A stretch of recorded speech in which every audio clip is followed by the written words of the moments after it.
What about the fundamental act of desecration, the very erection of the mosque? We forget all that happened? We forget that happened in history? Now, once you accept that that happened in history, and we had evidence in the form of archaeological evidence, how can you shut your eyes? So, you know, what is really being done by many of these commentators that you have referred to is that you have a selective view of history, ignore evidence of what happened beyond a certain period in history, and start looking at evidence which is of a more comparative But I thought nature. Justice Chandrachud जज भी मिले हुआ है इसमें हिंदुत्व आतंकवादी, चंद्रचूड़ जैसे हिंदुत्व आतंकवादी समर्थक जज, गोगोई जैसे हिंदुत्व आतंकवादी समर्थक जज, बोबडे जैसे हिंदुत्व आतंकवादी समर्थक जज, मिश्रा जैसे हिंदुत्व आतंकवादी समर्थक जज, योगी मोदी हिंदुत्व आतंकवाद के समर्थक मासूमों को मार रहे हैं, भारत से लेके कनाडा तक मार रहे हैं ये हिंदुत्व आतंकवादी।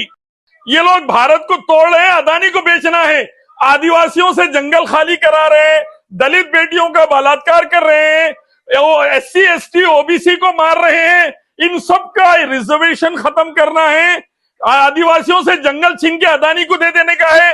मोदी योगी अदानी के गुलाम हैं और वो गुलामी में देश को बर्बाद कर रहे हैं।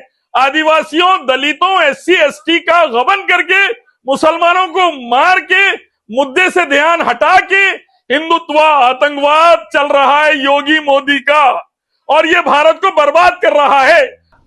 देखिए, सबसे पहली बात, सर्वे पर एतराज इसीलिए है कि राम मंदिर का जो जजमेंट जस्टिस गोगोई और 5 जजेस ने दिया था, वेदा, गीता और ASI के सर्वे और कुरान हदीस के खिलाफ दिया था। दलाल जजेस सुप्रीम कोर्ट में बैठ के वेदा, गीता का हुक्म तोड़ रहे हैं, ASI का हुक्म तोड़ रहे हैं, कुरान हदीस का हुक्म तोड़ रहे हैं। दलाल जजेस बैठे हुए